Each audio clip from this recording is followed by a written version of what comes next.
This is The Big Bad Boot. We're siblings who explore spooky and scary stories, urban legends, tall tales, and true crime, all located in this crazy state that's shaped like a boot. A podcast about the weird state you wish you were from. Hosted by the weird siblings you wish you had. Welcome to the first episode of The Big Bad Boot. We're doing it. I'm excited. This is going to be cool. This is so cool. We look so official with headphones on. I know. It's great. It's great. Oh, I forget. I'm Kati. Oh, and I'm not. He's not.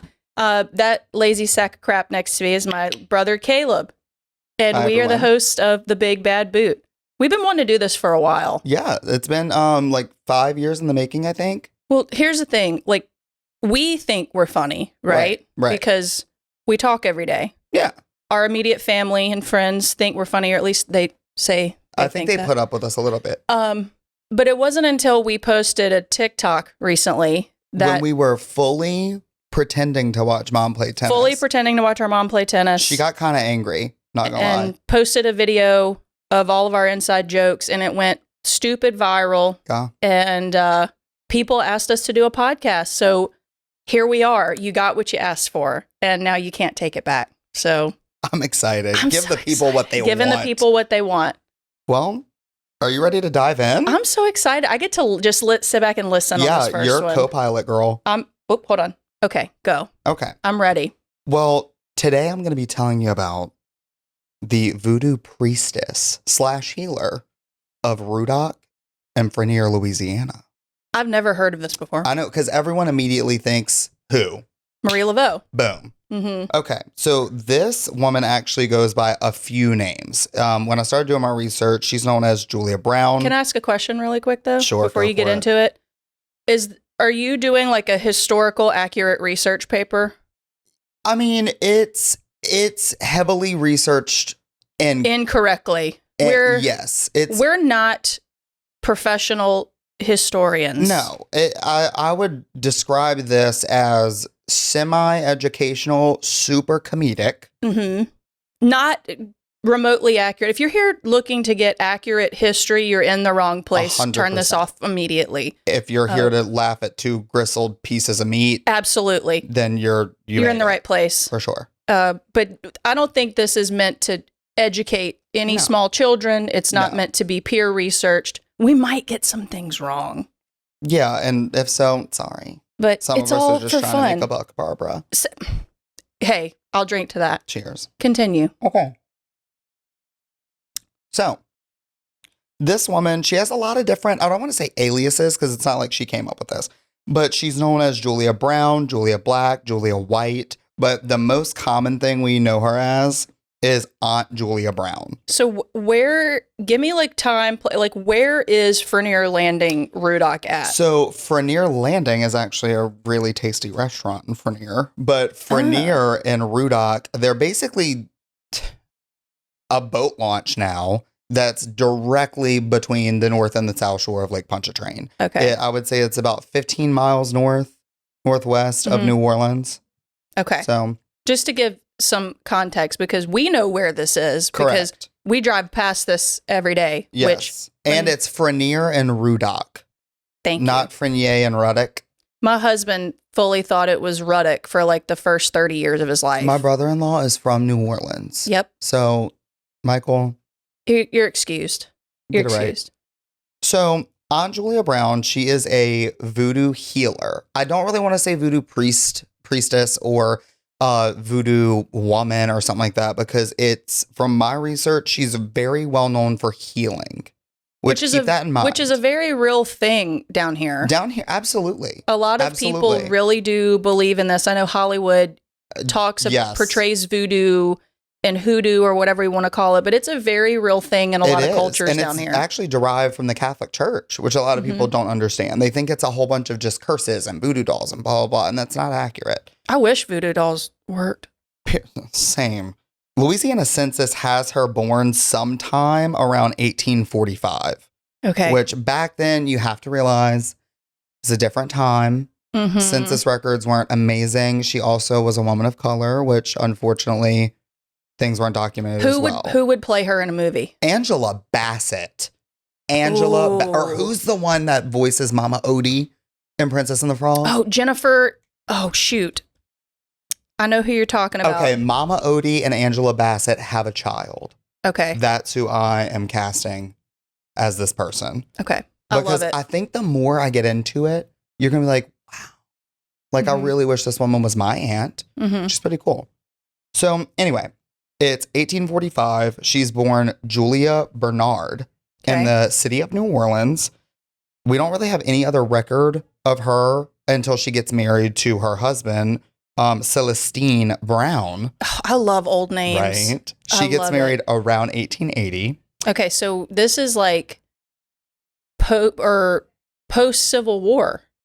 Yes. And what made me realize that even more was that her husband was given, all I saw in my research was given 40 acres of farming land. And I know that had something to do with the Civil War, I think. Well, I want to say, and again, I could be wrong, but based off of things I've seen in movies like Gone with the Wind, which is 40 acres and a mule. Problematic in itself. Right. 40 acres and a mule. Was he of color as well? Yes. Okay. So Celestine and Julia moved to the... Write that name down, Celestine. Okay. It's nice, right? It just rolls off. It makes you sound rich. I know. Rich. Like, Celestine is coming over for dinner, and you're like, "Ooh, let me get the good china out." Right. That's an old money name. Period. Katie and Caleb. That sounds like we have a play date with Wingspan and Banjo. Sorry. Well, any hooser. So around 1880, shortly after their nuptials, they moved to the logging town of Frenier. So Frenier now, for listeners that know Louisiana, know the area, it's nothing but a really good restaurant now, a couple of houses. Back then, you have to realize it was a huge logging town. Like, these people were doing pretty well for themselves. They were working, though. They were. Thank God I was born when I was born. Same. Because no air conditioner, no plumbing. I'm out. No plumbing. No, you had to go get toilets. Love them. Dig a little birthing trench in the backyard and just... I cannot have a baby in this weather. In this climate. Absolutely not. If someone told me that I had to go outside in a ditch and just squat over and have my baby, and I might not live, and my baby might be taken by a coyote or a why gator. have them? Why? Thank you. Boom. Anywho. Okay. So a little bit after their nuptials, also not documented, they move out to Frenier, where they're doing farming work, blah, blah, blah, because that's what Celestine was there to do. Okay. Well, after Celestine's death, she inherits all this land. How did he die? Do we know? We don't know. No idea. So we don't have any kind of context whether they were happily married, Correct. And from my research, I got the sense that he died maybe a little early because no one talked about him. It was just Aunt Julia because she was so known in that area. Okay. So he passes away and then she's, by herself, but she picks herself up by her bootstraps and she gets very well known in the area as a voodoo healer. So people come to her. What does somebody like that do? It's like, oh, I have a rash. Right. Can you help me? Correct. Because you have to think back then, if you're sick and you live in Frenier or Ruddock, you ain't hopping in your 2019 Honda Civic and driving up the road to the urgent clinic. You're not going telehealth with North Oaks. No, absolutely not. You're waiting because the train only passed every 3 days. Oh, God. So you're waiting to get on a train to New Orleans. Caleb, we'd never make it. Absolutely not. Are you kidding me? No. We'd never make it. Absolutely not. Yeah. So she is a single woman of color. Yeah, Landowner, and is doing well for herself in her own right at the turn of the century in Southeast Louisiana. You better get into it. You better. I rent my home, Julia Brown. Wow. What am I doing wrong? Right? Like, good for her. Good for you. When I'm researching this, I'm like, boom, love you. Love it. So she is well known for her healing and gets a reputation for herself. So people come seeing her, blah, blah, blah. Well, in her older age, she starts getting a little bit famous for singing these songs on her front porch in the evening that she makes up. So I picture her just like cooling with a glass of like moonshine, maybe. Yeah, she has a pet alligator named what? Gustav. Okay. Thought about it. You thought Gustav, about it. she's chilling with Gustav. Mm-hmm. Well, in her older age, they start realizing one of the lyrics in her song says, "One day I'm going to die and I'm going to take the whole town with me." I love that. Right? Right? I love her. Spooky, ooky. Megalamooky. Spooky. Period. So. Oh, I bet she had long fingernails and she rolled her own tobacco cigarettes and she just, that's my dream. Everybody who like knows me knows this. I don't smoke, but I wish I did. I have asthma, so I can't. But I love debilitating asthma. I love like old Hollywood movies with women with like long fingernails and these big like Cruella DeVille cigarettes. And so my brother knows, my husband knows, if I'm on my deathbed, what do I ask for? I want a pack of cigarettes and give me some press on long red fingernails and let me just smoke a J and pass away peacefully. S and a J. S and a J, passing away. Work. Period. Ooh, that was good. I know. I liked that. Okay. I'm sorry. I made it about me. It's fine. It's fine. So remember that last line. She just, and maybe she didn't even mean anything by that. It was just happened to be a phrase that rhymed, or did she? We're going to get into it. Okay, so she said, one day I'm going to die and I'm going to take the whole town with me. Oh, and what, girl? September 29th, 1915. That means nothing to you. However, I'm an insurance professional by day. That means a lot to me. Why? That is one of the biggest damage-causing hurricanes from our area. Okay. And this is before hurricanes were named even. Hurricanes, fun fact for you. Hurricanes weren't named until 1947. It was actually, I want to say the U.S.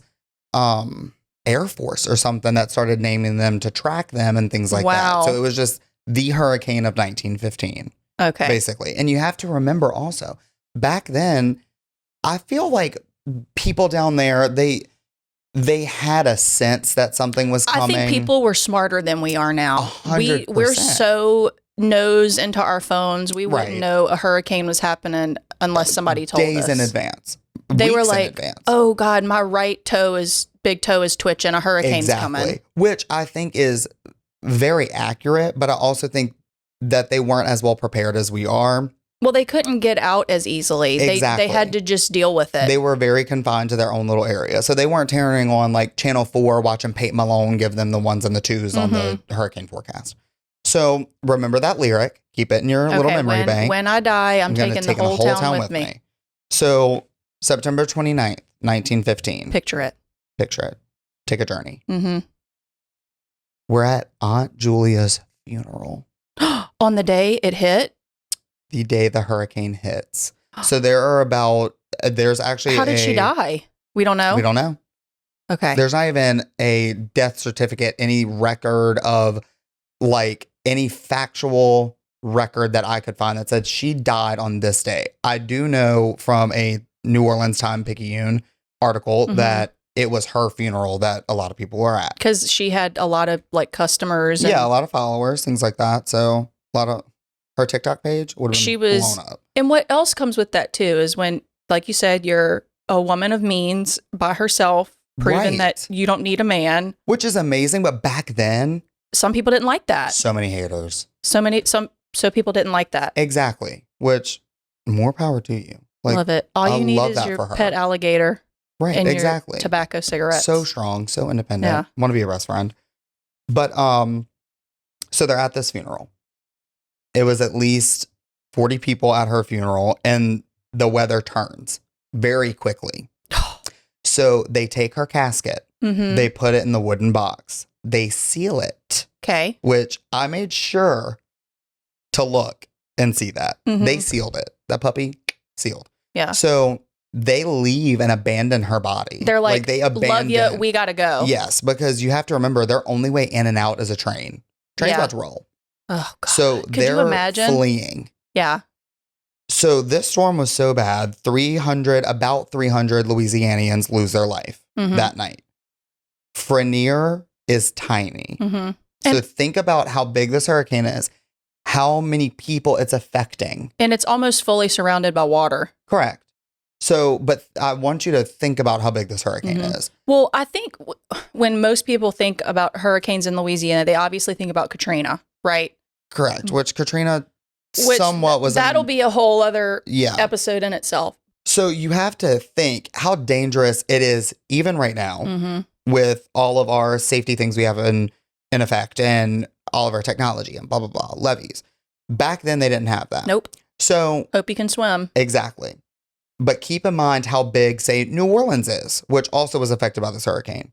So about 300 Louisianians lose their life that night. Total, not just in this. Okay. Over 60 were from Fernier alone. So that was like 90% of the town. Wrecked it. Wrecked. Done. Like, out. Right. So on October 1st of 1915, rescue... So wait, you said it hits September 15th. 29th. Okay. Oh, God. September 29th of 1915. So on October 1st of 1915, they say rescue efforts. In this case, I like to say cleanup. Right. Because, I mean, there's not, this sounds morbid, but there's not a lot of rescuing going on. There's actually a survivor's account in that Times-Picayune article that said he was clinging to a cypress, an uprooted cypress tree. And he had to plug his ears because he said he could hear his friends and family drowning around him, higher pitched than the storm. Which is so sad. I hated every second of what you just said. Yeah, it's rough. So it was really bad. Right. So October 1st, they're starting to clean up some stuff. They go to Aunt Julia's house, pretty much destroyed. Do you want to know what they found, Barbara? Barbara? Do you want to guess what they found? Her casket? Her wooden box. Her casket, sealed, body, gone. Stop. Gone. She said, yes. She is still chilling with Gustav in the swamp. She ain't dead. No. She's out. She said, I'm making like some people belly button because I'm outie. She rolled out of here. Crazy. Right? So they find the thing and they go to pick it up. Because the casket you put in the wooden box. Right. Seal the casket. Right. Seal the box. Put in the ground. She wasn't put in the ground because they abandoned her. They had to say, we'll come back later. Fake. Yeah. So they come back. Everything's there. Body gone. Is that not crazy? So they get a crowbar and they're like, oh, poor Julie about to be up in here looking rough. Wow. And they go, yink, and she's not in there. So what are the theories about like where she is? I'm getting into that. Okay. Well, not into that specifically. Okay. My theory, Caleb's theory, I think she's still cooling. And I think she's protecting Fernier. That'll make sense in a second. Okay. Appreciate your presence.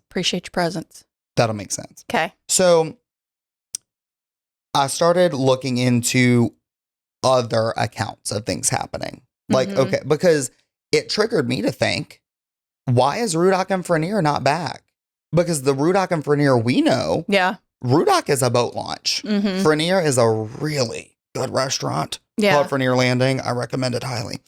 But it's not a thanks. Yeah. But it's not like other places that have been rebuilt, destroyed, Correct. Over and over and over. 100%. It is literally the only road I know of in Fernier is the road that restaurant's on. And there is a dive bar, the restaurant, the owner's house, and a couple other houses. It's nothing anymore. The only reason I ever pulled over off the Ruddock exit was because I popped a tire. I remember that. Yep. And I call you, I'm like, help me. And you're, where are you? I don't know. And you're like, for the love of God, look around. Yes. But yeah, that's the only time I've ever been there. And there's nothing there. Right. Because we grew up on the river. You don't launch in Ruddock, you launch in Man Shack. Right. So anywho. So I started Googling, as you do, research, blah, blah, blah. I get on something from the Weather Channel called American Supernatural. We love that. Right. So they did this whole story about Aunt Julia Brown. Well, then this guy, his name is Murray Daniels. He's actually like an out of town architect, which forgive me if I'm mistaken. I want to say he's from Chicago. Which we'll cite our notes, but you can see it for yourselves. But I want to say he's from Chicago. And he came down and he built this restaurant. Now, he built it January of 2009. Okay. Which is a big deal because he built it where? In Ruddock? And it's on the lake in Frenier. Okay. So he built it in 2009, which that's a very important date because that is post Katrina. Correct. So Katrina was 2005. Correct.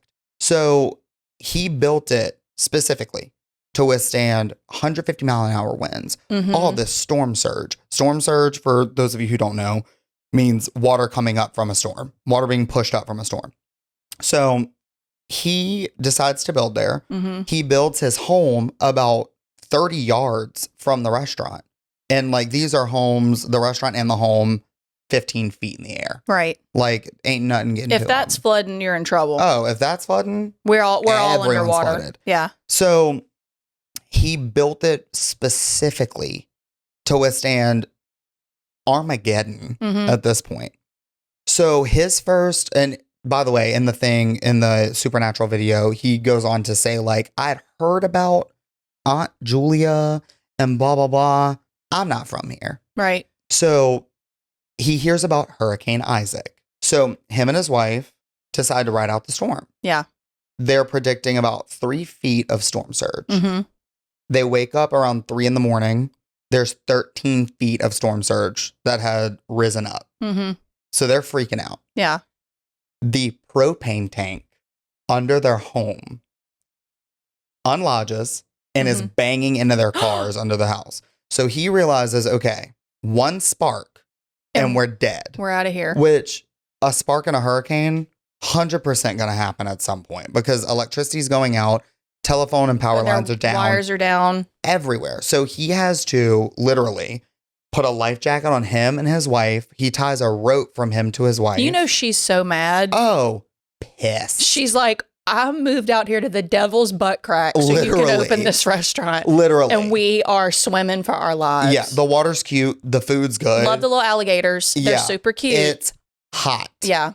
So skeeters. And now she's literally about to die. Swimming for her life. Yeah. So by the grace of God, they make it to the restaurant. Right. They're okay. He goes on to say, I will always, he said, I don't know much about voodoo. I don't know much about any of that. I will always respect Aunt Julia Brown at this point. So is she causing the are you Very getting there? good question. Okay. That was my next point. Okay. So she must have felt that she was wronged in some way. Or we don't know. I thought that. Because in my head, I was like, okay, someone came maybe saying they needed help. And she was like, listen, Barbara, you're missing 14 limbs.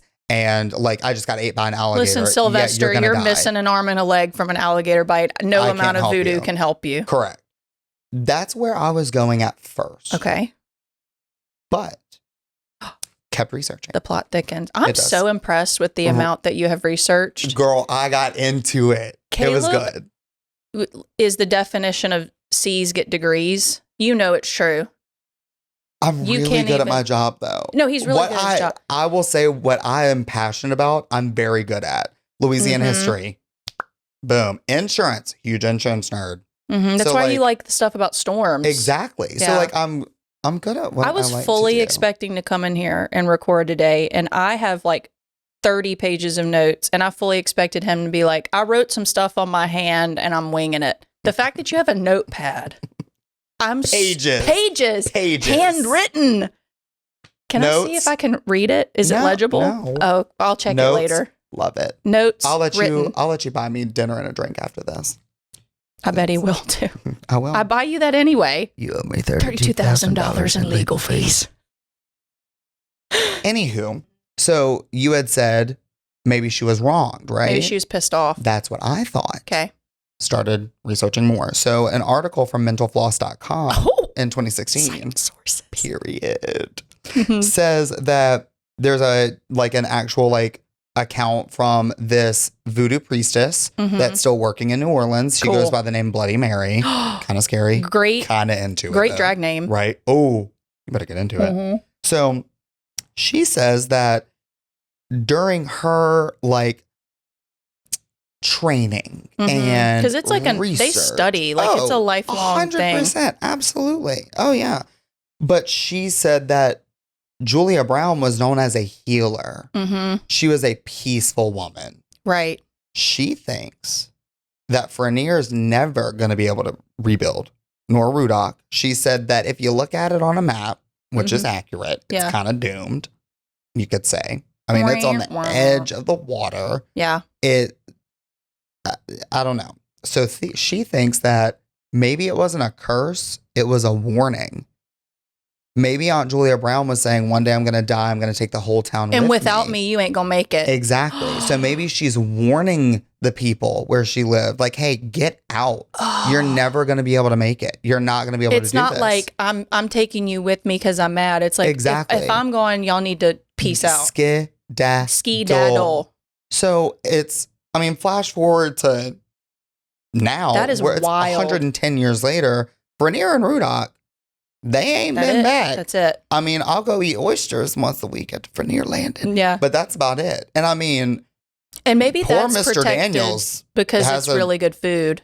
Maybe so. But I know he probably has to do a lot of work. I know a lot of times. So he's still the owner? Oh, yeah. Okay. And he seems like a really cool guy. Like, I would love to talk to him, maybe do a revamp of this episode, get him on the pod or something one day. On the pod. We're talking like on the pod. Friends of the pod. He seems really cool. And like, with a name like Murray, you got to be cool. You have to be. I mean, you're not a jerk. Right. I would trust a Bill named Murray to. There's a Bill Murray that's a real person. Did I say Bill? You said I would trust a Bill named Murray. Oh, Bill Murray is a very real person. He could charbroil my oysters and do my taxes. Period. That's not what I said. The Airport Hair Care and Tire Center, owned by Bill Murray. So I think I kind of agree with Miss Bloody Mary here that maybe it was a warning, not a curse. Maybe she was like, hey, guys and gals, get out. You think that Julia is still hanging out? I think so. I mean, you don't find her body. Yeah, like she's still hanging out somewhere with Gustav the alligator. Coolin'. Maybe Kiki in with Marie Laveau, which I still think is fully I wish they could tell us New Orleans somewhere. Why the sharks are so mad. Maybe. She might have insight on it. It's like everybody's getting bit by sharks. Right. It's one of these, when I read these stories, I was like, okay, I'm adding this to the list of things I want to ask God when I get to heaven. What happened to Amelia Earhart? What happened to Aunt Julia Brown? Is she still cool? Why can I not afford to buy a house because the interest rates are so high? That's my third question. Add that to the list. Why am I lactose intolerant? Oh. Kind of mad about it. Add it. I'm so glad I'm not lactose intolerant. Yeah. Because half of what our family eats is cheese based. Do I still eat it? You do. Sure. Yeah. Well, sure. Why is there not a movie about this? I don't know. Angela Bassett, if you're watching. Would you die? Oh my God. I would pee. Oh my God. I love that woman. She's a national treasure and she needs to be protected at all costs. She doesn't age. I'm obsessed on the American Horror Story that she was on. She played Marie Laveau. I'm obsessed with her. And not in a weird way. Like, I don't want to like wear her skin to my birthday party. I just want her to be That was oddly specific. Well, I just want her to be like your friend. Like, I want to text her and be like, today was a tough day at work. And she'll be like, can I come over, baby? Let's kiki. I'll pop a glass of Merlot. Can we just talk about what's going on with the sharks? Right. Yeah. Kiki. Well, that was the story of Aunt Julia Brown. I love that. It was good, right? That was so good. I know. And I'm proud of you for researching and note taking. Thanks. That was very Kati-like of you. Okay. So is it going to be like if you mess up, you pull the Caleb? I don't like that. No. I don't like that at all. Wah, wah. No, oh my God. But yeah, it was good. It was good. I just would love, I love that you also picked something that wasn't the obvious choice. Marie Laveau. Because everyone was ready for it. When we sat down for the ideas for this podcast, which is sitting in a notes on my app on my phone, it's like we sat down and we're like, off the dome, what can we talk about? Right. And there's all these other things that I think are the obvious choices for when you think about Louisiana. But this I had never even heard of. It's great. And we're both fantastic. Love it. I have a minor in Louisiana history. Same. And you do as well. And I had never heard of this. I paid extra for that class. I paid extra for that Wikipedia class. Caleb, that was good. I'm proud of you. Thank you. Thank you so much. Yeah. Wow. So now I think we're going to go to the part where we do the word of the day. Oh, yes. Okay. Okay. Yes. Do we have the word picked out yet? Because I kind of have one. Okay, I'll let you take this one since this is your episode, but this is the portion of the episode that we're going to loosely call Stop Embarrassing Yourself, You're Pronouncing That Wrong. Nice. It's a very long title. It's a working title. But this is going to be our word of the day, word of the episode. Because if you know anything about Louisiana, there's a lot of words that we say that are a little crazy. Correct. They're not pronounced the way that they're spelled. They're not spelled the way they're pronounced. You're taking the words out of my mouth. Because mine today, right before I left here, was working to insure a house on Burgundy Street. Ooh. Right? Okay, spell it for me. Burgundy. So today's Louisiana word of the day is? Burgundy. Okay. Which everywhere else in America is? Burgundy. Burgundy, I had to think to say burgundy just now.